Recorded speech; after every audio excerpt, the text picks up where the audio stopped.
Hello friends, రేపటి complete episode ఇప్పుడు ఈ వీడియోలో చూడండి. ఇక ఆనంద భైరవి బాగా ఆలోచిస్తూ అసలు ఈ ఇంట్లో ఏం జరుగుతుంది, ఈ ఇంటి గుట్టు ఆ సరోజ గారికి ఎలా తెలిసింది, ఈ ఇంట్లో ఏదో జరుగుతుంది, ఇంట్లో వాళ్ళే ఫోన్ చేసి ఆ సరోజ గారికి చెప్పారు, ఎలాగైనా సరే నేను తెలుసుకుంటాను అనుకుంటూ ఆనంద భైరవి ఆలోచిస్తూ ఉండగా ఇంతలో విశ్వనాథం ఫోన్ చేసి, హలో ఆనంద భైరవి గారు. చెప్పండి విశ్వనాథం గారు, మీతో ఒక ముఖ్యమైన విషయం మాట్లాడాలి. చెప్పండి. అంటే ఏంటంటే, అల్లుడు గారు డివోర్స్ పేపర్స్ శరణ్యకు పంపించాడు. ఇది విని ఆనంద భైరవి ఒక్కసారిగా షాక్ అవుతుంది. ఏంటి విశ్వనాథం గారు, ఏం మాట్లాడుతున్నారు? అయినా మా దర్శన్ శరణ్యకు విడాకులు ఎందుకు ఇవ్వాలనుకుంటాడు? విడాకుల నోటీస్ మా దర్శన్ ఎప్పుడిచ్చాడు? అంటే ఆనంద భైరవి గారు, మొన్న సీతారాముల కళ్యాణం వేడుకలో శరణ్యను కూడా వచ్చింది కదా, అప్పుడు అల్లుడు గారు శరణ్యకి డివోర్స్ పేపర్స్ ఇచ్చారు. 2 రోజుల్లోగా డివోర్స్ పేపర్పై సంతకం చేయకపోతే బాగుండదని వార్నింగ్ ఇచ్చారు. సరే విశ్వనాథం గారు, నేను ఇప్పుడే నా కొడుకుతో మాట్లాడతాను. సరే మంచిది ఆనంద భైరవి గారు, ఇక నేను ఉంటాను. ఇక ఆనంద భైరవి కోపంతో దర్శన్ దగ్గరికి వచ్చి, నాన్న దర్శన్, ఏంటమ్మా, నువ్వు శరణ్యకి విడాకుల నోటీస్ పంపించావా? అవునమ్మా, నేనే పంపించాను. వాస్తవానికి మా బంధం ఎప్పుడో తెగిపోయింది.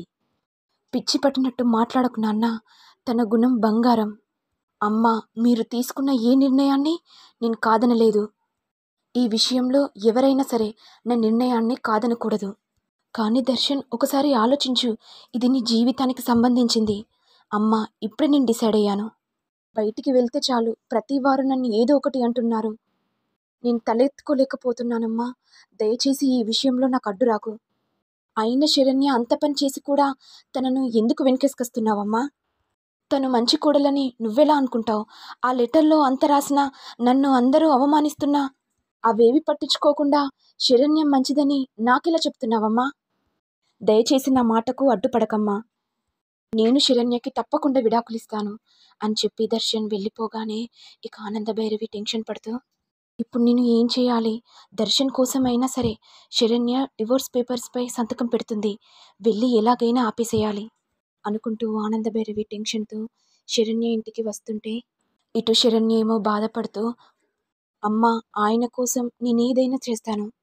ఆయనకు ఇష్టం లేని పెళ్లి చేసుకున్నాను. నా వల్ల ఆయన ప్రతిరోజు కుమిలిపోతున్నాడు. అలా జరగడానికి వీల్లేదమ్మా. అందుకే నేను కూడా ఒక నిర్ణయం తీసుకున్నాను. ఇక గీత బాధపడుతూ, ఏంటమ్మా, ఏం మాట్లాడుతున్నావు? ఇది నీకు జీవితానికి సంబంధించింది. ముందు వెనుక ఆలోచించి ఏదైనా నిర్ణయం సరే ముందడుగు వేయాలమ్మా. దయచేసి నా మాట వినమ్మా. అసలు నువ్వు ఏ నిర్ణయం తీసుకోవాలనుకుంటున్నావు? అమ్మా, నేను ఇప్పుడే నిర్ణయం తీసుకున్నాను. అదేంటంటే, విడాకుల నోటీస్ పైన సంతకం చేయాలనుకుంటున్నాను. ఇది విని గీత ఒక్కసారిగా షాక్ అవుతుంది.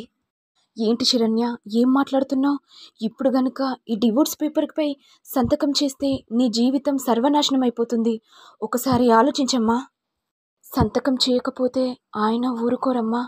ఎలాగైనా సరే నేను సంతకం పెడతాను అనుకుంటూ శరణ్య సంతకం పెట్టబోతుండగా ఇంతలో విశ్వనాథం ప్రాధేయపడుతూ, అమ్మా, దయచేసి ఆ విడాకుల నోటీస్పై సంతకం పెట్టద్దమ్మా.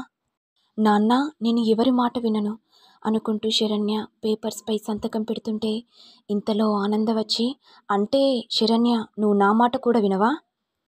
ఏంటత్తయ్య అలా మాట్లాడుతున్నారు? మీ మాటకు నేను గౌరవం ఇస్తాను. సరే శరణ్య, నా మాట మీద నిలబడుతున్నా. నేను నీతో ఒక విషయం మాట్లాడాలి అనుకుంటూ ఆనంద భైరవి శరణ్యను ఇక బయటికి తీసుకెళ్ళగానే, శరణ్య, నేను చెప్పేది జాగ్రత్తగా విను. నిజం చెప్పు శరణ్య, ఆ లెటర్లో తప్పుగా రాసింది నువ్వు కాదు కదా? అంటే అది అత్తయ్య, మీకు చెప్పాను కదా నేనే రాశానని. ఎందుకు శరణ్య, ఎందుకు ఇంత అబద్ధాలు ఆడుతున్నావు? నీ జీవితాన్ని నువ్వు ఎందుకు నాశనం చేయాలనుకుంటున్నావు? ఎందుకు అత్తయ్య పదే పదే అడుగుతున్నారు? ఆ లెటర్ని రాసింది నేనే అని చెప్తున్నాను కదా. నాకు తెలుసు శరణ్య, నువ్వు అలా రాయవని. మరి ఈ అత్తయ్య మాట మీద గౌరవం ఉంటే నిజం చెప్పు. నా మీద ఒట్టేసి చెప్పు. నిజం చెప్పు శరణ్య, ఈ 2 పేపర్లో ఈ పేపర్ని రాసింది నువ్వు, ఇది నువ్వు రాయలేదు కదా? అంటే అది అత్తయ్య, నిజం చెప్పమని చెప్తున్నాను కదా, నిజం చెప్పు అని అనేసరికి శరణ్య టెన్షన్ పడుతూ బాధతో, అవునత్తయ్య, ఈ లెటర్ని నేను రాయలేదు అని చెప్పి ఆనంద భైరవి కాళ్ళ మీద పడి ఏడుస్తూ ఉంటుంది. నాకు తెలుసు శరణ్య, ఈ లెటర్‌ని నువ్వు రాయలేదని. ఈ లెటర్‌ని ఎవరు రాసారో నాకు బాగా తెలుసు. అయినా అత్తయ్య, మరి ఈ లెటర్‌ని నేను రాయలేదు. మరి నాలాగా ఎవరు రాసారత్తయ్య? మీ అక్క రాసింది. ఏంటత్తయ్య ఏం మాట్లాడుతున్నారు? అయినా మా అక్క నా జీవితాన్ని ఎందుకు నాశనం చేయాలని చూస్తుంది? మీరు తప్పుగా అనుకుంటున్నారు. మా అక్క చాలా మంచిది. కానీ శరణ్య, నేను చెప్పేది నిజం. మీ అక్క పైపైన నాటకాలాడుతుంది. మనసులో మాత్రం ఈర్ష్య, ద్వేషం అన్నీ ఉన్నాయి. దయచేసి నా మాట విను. అయినా మా అక్క నా జీవితాన్ని ఎందుకు నాశనం చేయాలని చూస్తుంది అత్తయ్య? నా గురించి మా అక్క ఇంటికి రమ్మని ప్రాధేయపడుతుంది. అలాంటిది అత్తయ్య గారు, మా అక్క గురించి ఇంకోసారి అలా మాట్లాడకండి. అయ్యో శరణ్య, నీకు ఎలా చెప్పాలో నాకు అర్థం కావట్లేదు. సరే, మరి ఈ విషయాన్ని నువ్వు నమ్మట్లేదు. నీకు ఇంకో విషయం తెలుసా? సమీర ఇంకా బ్రతికే ఉంది. ఏంటత్తయ్య ఏం మాట్లాడుతున్నారు? సమీర చనిపోయింది కదా! మళ్ళీ ఎలా బ్రతుకుతుంది అత్తయ్య? ఏంటంటే శరణ్య, నువ్వు దర్శన్‌కి విడాకులిస్తే సమీర దర్శన్ని పెళ్లి చేసుకోవాలనుకుంటుంది. ఇదంతా మీ అక్క కుట్ర నాటుతుంది. నువ్వు నమ్మవని నాకు తెలుసు శరణ్య. అందుకే ఒక ఫోటో తీసి ఉంచుకున్నాను, చూడు. నీ ఆనందభైరవి సమీర ఫోటోని చూపెట్టగానే శరణ్య ఒక్కసారిగా షాక్ అవుతుంది. ఏంటత్తయ్య, అసలు నేను నమ్మలేకపోతున్నాను. అయినా మా అక్క నా జీవితాన్ని ఎందుకు ఇలా చేయాలనుకుంటుంది? మా అక్కకి నేను ఏ ద్రోహం చేశానని ఇలా తలపెడుతుంది? ఎవరిని నమ్మాలో ఎవరిని నమ్మకూడదో కూడా అర్థం కావట్లేదు అత్తయ్య. నా చుట్టూ ఉంటూ నా వెనకాల గోతులు తీస్తున్నారత్తయ్య అనుకుంటూ శరణ్య ఏడుస్తుంటే, శరణ్య, ఈ అత్తయ్య ఉండగా నీకు ఏ ఇబ్బంది కాదు. నీ తల వెంట్రుకలు తీయాలన్నా ముందు నా దగ్గరికి రావాలి. అలా దమ్ము ధైర్యం ఎవరికి లేదు శరణ్య. నిన్ను కాపాడుకునే బాధ్యత నాది.